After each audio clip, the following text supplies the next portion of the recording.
Alright, I got them all done. They're all mounted. My wife come up and washed the tires for me, get them all cleaned up. So they look a little bit better than the old tires. The tires I got from my buddy worked out very, very well. I put these covers back on. These are just plastic covers. These are actually meant to go on with another piece of trim. I think these are made by Georgia Pacific. Is that the name of it? Or Pacific something or other. Some aftermarket company. And there's a center hub that goes with it, but it didn't come with the truck. So anyways, I don't like using these in a way because when you, next time you go to take this off, more than likely the studs will be all rusty, you know. So usually I'll take it and smear grease around the threads. Hopefully it doesn't rust as bad. But I like the profile. I like how much it lowered it. There's also a, what I think, 1.5 inch spacer under the leaf springs to the axle, and if I want to go lower, I could move that out. That'd bring us down just a little bit more, which I really kind of would like. But anyways, they're all mounted up. It took forever. My little compressor was working its butt off, putting 120 pounds of air in all these tires. I think it ran far too long. I'm gonna have to get another compressor. There's no choice. But we're gonna talk about this hitch. Oh, wait, before we do, I wanted to show you something a guy sent us here. I don't want to show his address. This is from Brent. Well, I don't want to show his address, but I can't pronounce his last name. Is it Brisland? Brent Brisland. He's out of Alabama. He said he saw one of our things on YouTube, and if you guys can read that. I'm trying to, YouTube or something, and he bought out Mr. Smith 1980 or 1981, had a case of these, just have a few left. His son now has Jimmy Smith Buick GMC in Alabama, and I'll show you what he sent me. This was pretty cool. I don't smoke, but this is pretty neat. J.C. Smith Auto Service, medium duty wrecker services out of Alabama. I thought that was pretty slick, pretty cool. Again, they come from Brent Brisland, I think maybe. Thank you, Brent. I appreciate that. That is really nice. I like that. My dad was a smoker, and luckily that printing's on the very back, so I'll probably put coins in this thing, you know. Every day at the end of the day, if I go, so I have change in my pocket, I always put it in here, and my wife puts it in a big jug, you know, and saves it. But thank you for that. Either that, or I'll put it in the office as display. That's probably a better idea. Thank you, Brent. All right, now let's get on to the hitch we're talking about. We're going to put a pintle hook on here. What we're going to do is put in some holes, evenly spaced holes up through here, so you can adjust the height of a pintle hook based on your trailer. A 2-inch receiver is easy enough to change. You can either get a drop receiver, or you can buy one of these plates, something similar to this. This is, I don't know, 8-inch maybe. I guess instead of guessing, let's just put 7.5. You can get one of these where you can move it up and down, or it could be just a regular ball mount or whatever, but we're basically going to do the same thing. We're going to drill holes in this plate so we can be set up for a pintle hook. So now before I do this, I want to match what I'm putting on it based on the truck's abilities. Okay, this pintle hook right here says it's good for 8 tons, 16,000 pounds. The weak link of this is going to be this ball, because it's this pintle hook and ball combination. If this was just a regular pintle hook, it probably wouldn't be D-rated. I would D-rate this because of this ball. This ball isn't going to be good for 16,000 pounds. I've never seen a mount other than a gooseneck ball that's good for 16,000 pounds. Gooseneck ball is different. The shank diameter is much larger in most cases. So anyways, we're going to match the pintle hook to this truck and its abilities. This plate is, what do we got here? 1/2 inch. She's a 1/2 inch plate. She's got lots of gussets on the back of it, which I showed earlier. None of which are going to be in our way to add what we need to add right in this area. But they're there nonetheless, and it's a pretty strong plate. Now that plate's ability, we're obviously not going to put one of them great big pintle hooks on it, because, you know, one, the plate's not going to take it. Two, the truck doesn't have enough power to pull that. 3, we got hydraulic brakes. If this truck was like an 8.3 Cummins or, you know, something similar with air brakes, you know, we'd consider possibly a bigger plate or a bigger pintle hook, but we're only as good as our weakest link. So in that case, this would be the weakest link. So where we're going now is to one of these, but I'll show you one of the bigger pintle hooks so you know what I'm talking about. This is a spring mounted swivel. It'll pivot back and forth. It's got a spring, so it's really tight, but it'll pivot back and forth this way, and it has a spring so it can move in and out. I don't recall the rating on these. I want to say they're 30,000 pounds, but I can't remember for sure. But you see the lock mechanism. You pull this out and then it shifts up. Of course, it's stuck from sitting around, but which happens so often. But you can see how it's mounted in here. Yeah, I think it's, oh, you can see it underneath. I'll show you. So you see that big massive spring right there and how it's mounted. Most of the time these have a stamp on them that tell you how many tons it's good for, but I don't see it on this one. But anyways, you get the gist of it. Now the reason we're not going to use this, something like this, even though it's overkill, is if we put it on that truck and someone sees that and who's familiar with that rating, they may think they can hook that big heavy trailer to it. Now most of the time a trailer that is heavy enough to require this is going to have air brakes, not electric. So, but anyways, this would be the next step up. Alright, so here's a brand new one, and we need to find center to center of these holes. So rather than trying to take a tape measure and trying to eyeball center to center, what I'll do is go basically from lead edge to lead edge of the hole. As long as you're measuring from the same, I guess I got my arms in the way there. Basically we're trying to touch the top one, bring this down to here, to this one. That gives you your center to center, which this is 1.75. So these are 1 3/4 inches apart this way. So I can get that right. Make sure I'm dead on here. This one on there. Yep, 1 3/4. So we know we need 1 3/4 this way. Then we do the same thing this way. We'll take, so hard to do this way. We'll take this lead edge, go to that lead edge, same way, and we got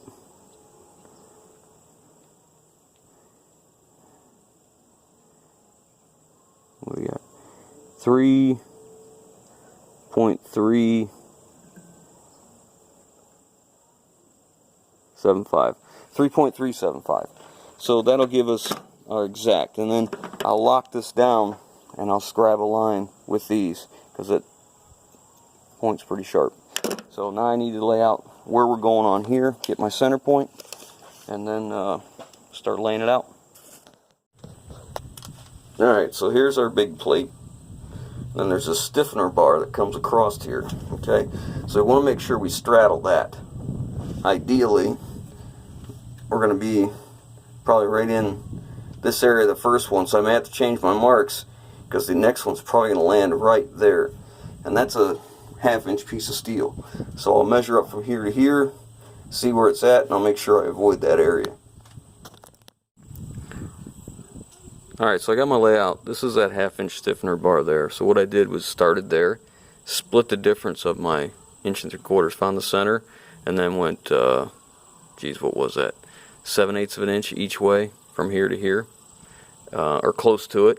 I hung my tape measure here and basically fudged it a 1/16 of an inch one way. I can't remember which way I went now, but I think it was down lower. Anyway, so that I could just hang the tape on, and there's still enough room for a nut on either side of that stiffener if I decided to use those holes. And I started real low down here just in case we need one real low. I'll take a center punch at each one of these intersections real quick. This is made by Buyers, and it's a punched out.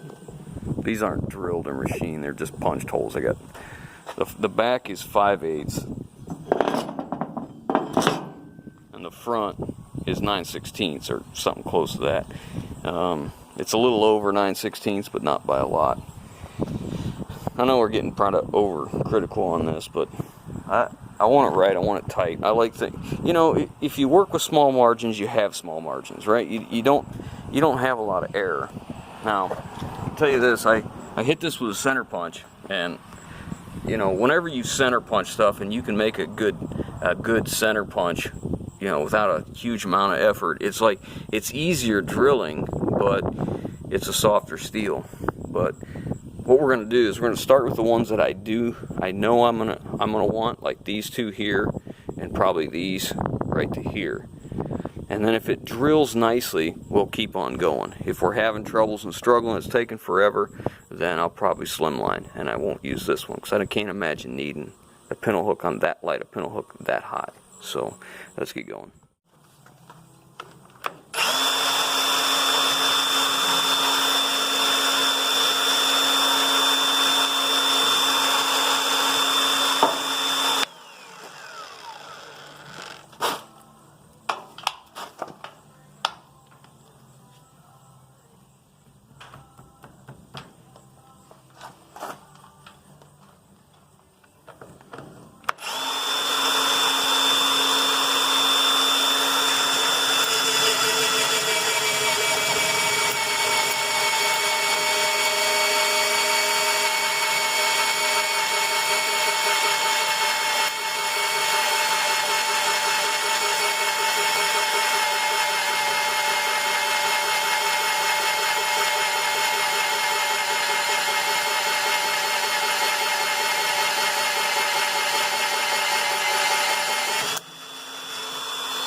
Drilling pretty easy, so I'm probably just going to go ahead and drill them all. I ain't decided on the ones closest to the hitch yet. I guess I'll do them all first, and if I still want to do it, then when I'm done, I'll go ahead and do it. But I just can't make a decision. The hardest part about this mag drill is getting it set up because it's heavy, and there's a lot of slop. I don't know if you can see that, but there's probably a 1/8 inch slop in this track where it travels. So you'll set this thing up and you have to accommodate for it. And it's not always easy, especially when you're going at weird angles. You know, like I'm not going perpendicular to it, but you can see how easy it is. And the chuck doesn't run 100% tight and true like a boring machine. So there's probably a 32nd or 16 of run out. So what it looks like right there is close, but a lot of times I'm readjusting this several times. Now, I could probably use a bigger drill bit.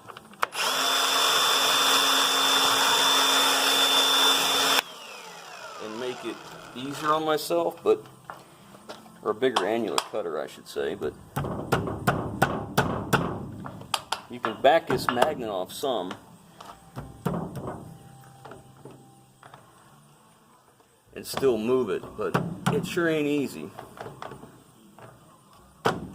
especially when you're dealing with like real tight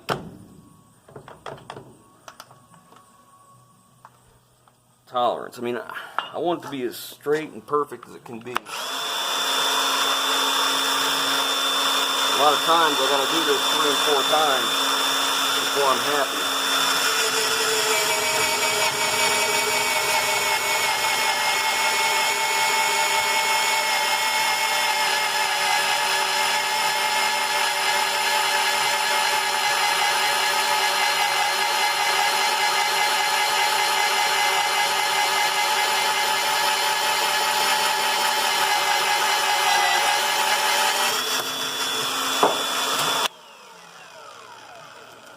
Sometimes when you push hard, the last little bit doesn't come out, so you got to be gentle. Just tap it out of there. Most of the time it's when it's hot. Like I ran out of oil in my oil can there.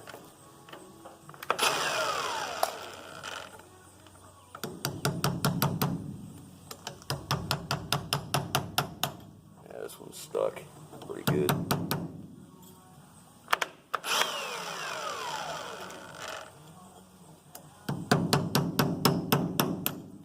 just don't want to come out. I may have to get a pair of pliers or something, wiggle it out of there. It doesn't happen often. It's usually when, you know, I'm probably cranking on it a little harder than I want.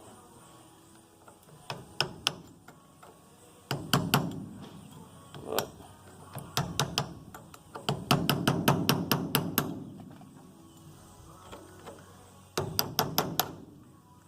it's almost out.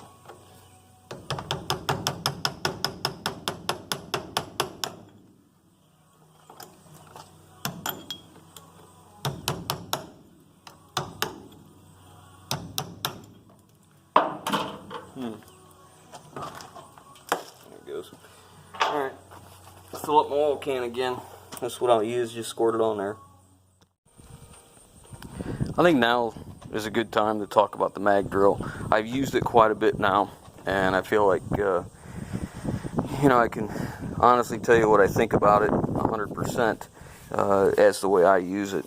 I think it's handy. I think it works well. I think that it has enough power to do everything I need to do with it. I like how it has a setting for annular cutters or, where is it? Right there. There's a switch you flip for twist drills, like regular drill bits. I like that. The shortcomings on this, I'm going to tell you, are the track assembly. If you're looking for production, it's not going to happen, like production quality, because there's just too much play in this thing. Let's see if I can do it this way.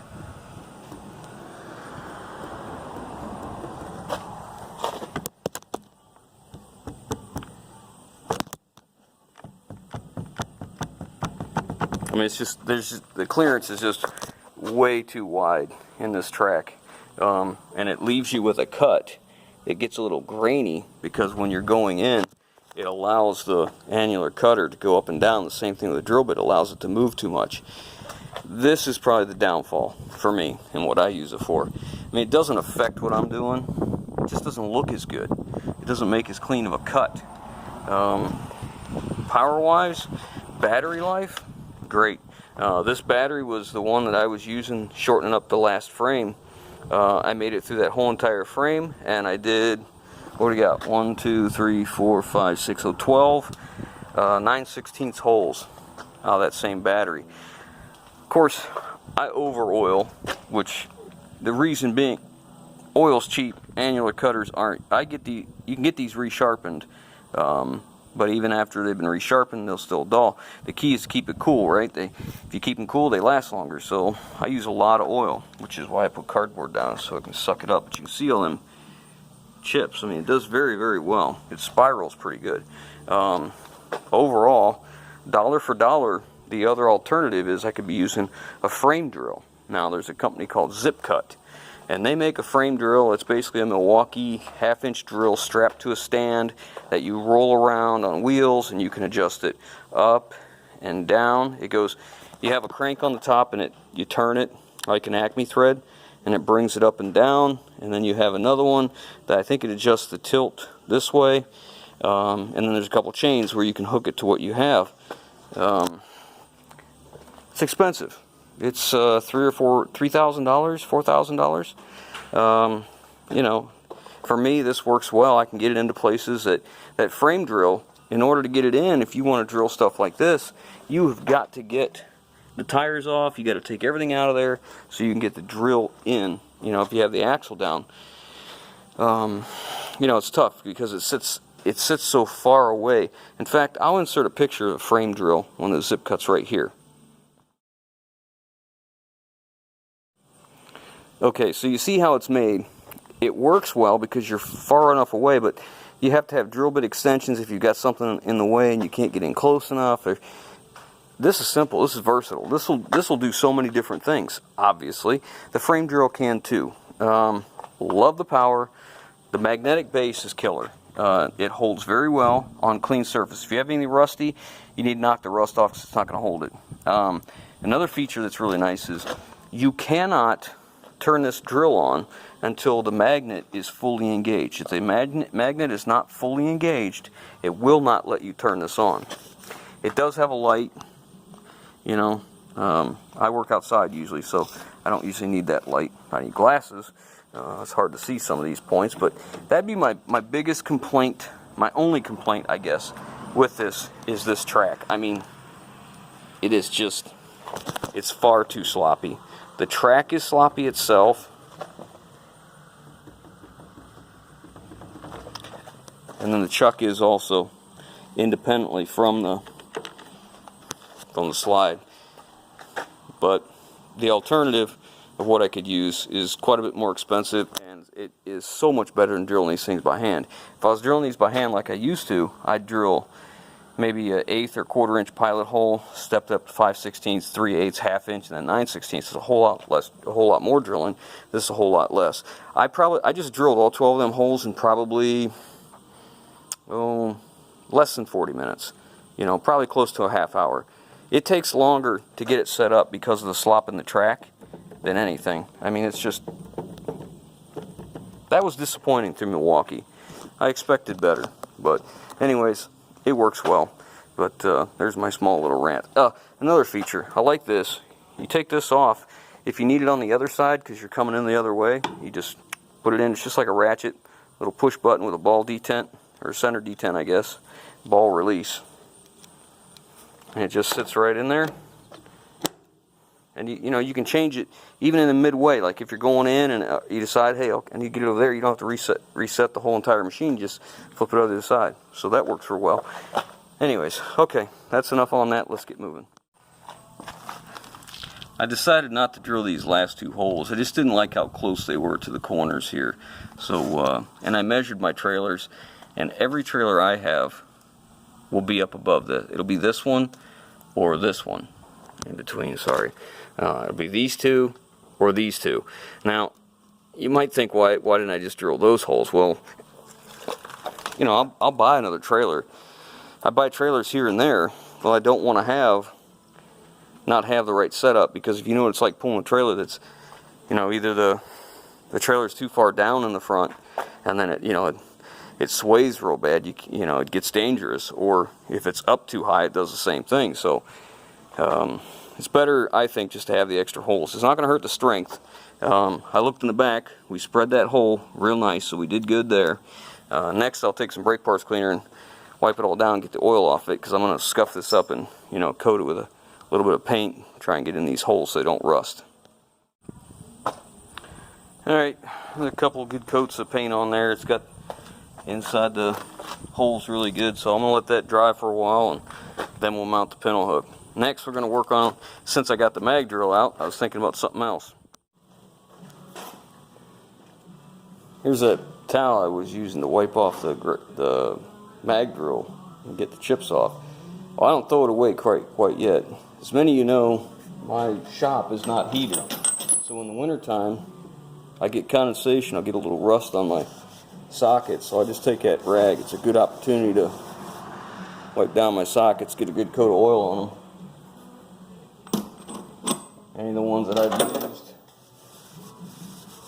I mean, we do it occasionally with PB Blaster, but whenever I have one soaked in oil like this one, I don't mind taking a minute. And it's easy to tell which ones I've used because the ends are all beat up. This happens to be a 15, but I'll go ahead and soak it down good with the rag. It gives it a light coat of oil that'll stay on there. You can see that one's got some rust starting.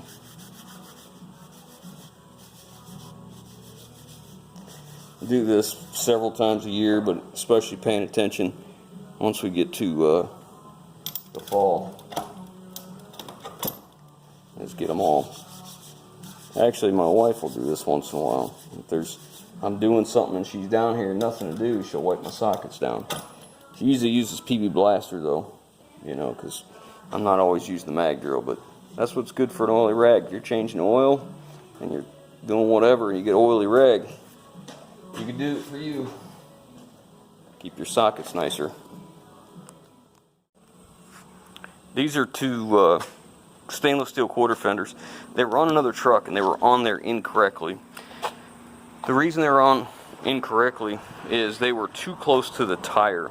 It was air ride suspension, and every time the air ride, it would lose air overnight, it would come down, it would touch those, and it would sit there and touch and push on them until the airbags came up. So I took them off the truck, and now we're gonna see what they're gonna look like on this one. We're gonna put them up here in the front. As you can tell, we got a lot going on here, so we're gonna have to come forward a fair distance because of the leaf spring hanger and all that.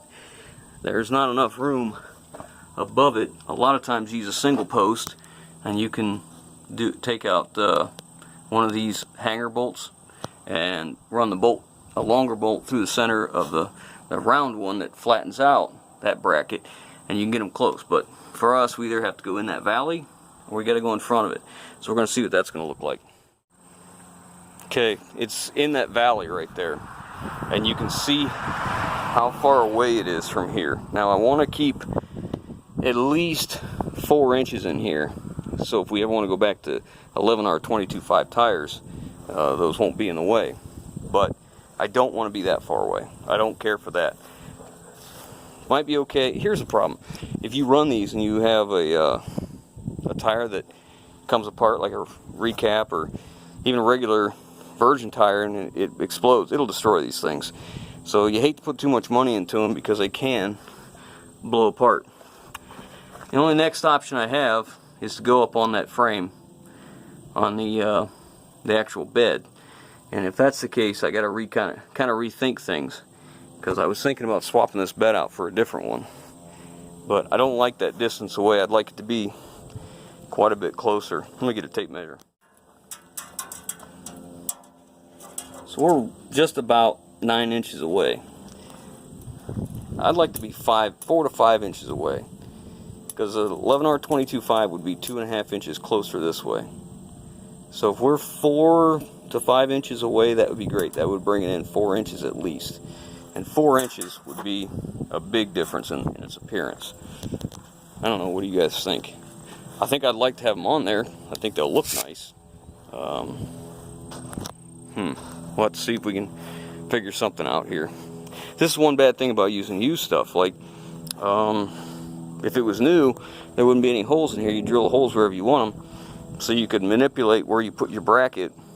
You know, I see I'm sure you guys are going to notice it's missing that U-bolt, but that'll be just fine. We may find another one, may not. We'll see. But I don't want to lose that overload. I'm not going to alter the suspension at all to make these work. If I can make them work and look good, fine. If not, they won't go on. There's more of where I was hoping for, but it's mounted so high that this part's so high. I mean, this is really supposed to be almost straight up and down, like this should be down farther. But that's the gap I was looking for, like that. Something similar. But you see what I mean? It's just so stinking high. This needs to be right in this area. I may have to go get other mounting hardware. Like if I could mount it right here, like I was telling you about with that type of bracket, that'd put us about right where I'd like to be. That's the spacing. That's 3.5 inches. I like that. I think that'd be alright. I just think that it just needs to be brought down lower. Let's see what we can do. Just struggling, you know. There's just not enough room. I'd like to go lower, but you see where I'm at. If I could just get that right on that bolt, it would bring me down a little bit more. It'd give me a nice gap. I can still turn the fender a little bit, close up the bottom, or open up the bottom, close up the top. Let's see. Here we have approximately 6. Here we have about 4. So we can turn that in just a little bit.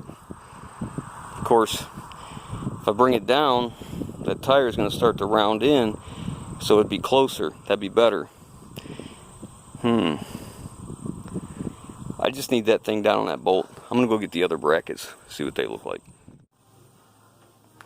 Alright, I'm working on these original hangers. It's just gonna be too difficult to make them work. I have these standard, it's called a post mount. You take one of your leaf spring hanger bolts out, you put in that post, and this slides over top of it, and it works out pretty close to where I want it. I don't have to do anything crazy.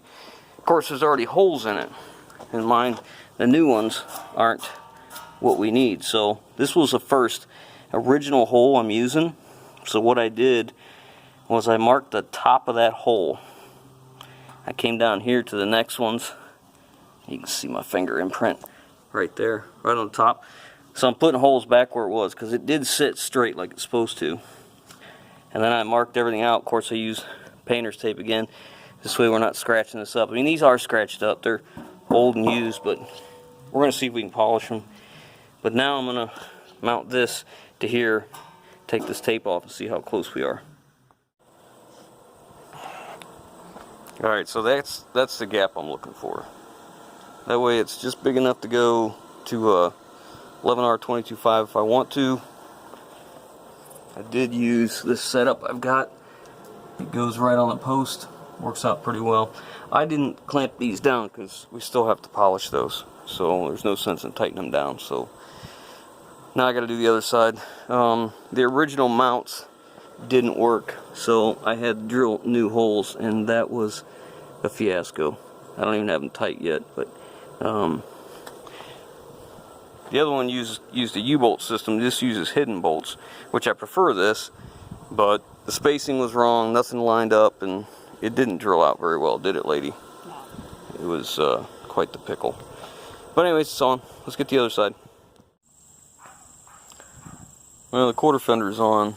I didn't bolt it tight yet because I want to get in here and polish this up. It is stainless steel.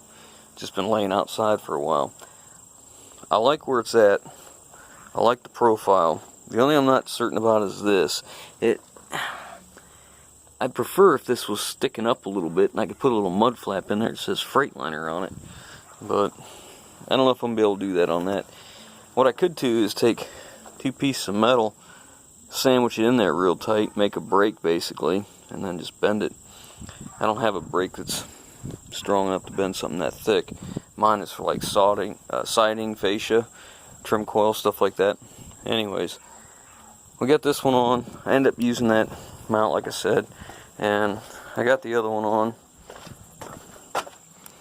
It turned out alright. I used a factory hole, and this one's just, I don't know if you can see that in the camera, but it's just off ever so slightly. You can see it's uphill. So I reused the upper hole here and used the original holes to come off of because it was a little bit bent here and there. And apparently this side's just ever so off. You can just tell it. I mean, I can tell it because I was paying attention, but I don't know if anybody else would notice that. And I just remeasured two of the pintle hook trailers I have, and they are 27 inches. So that lower one right there, the lower set of holes here, is going to be perfect for that pintle hook. Oh,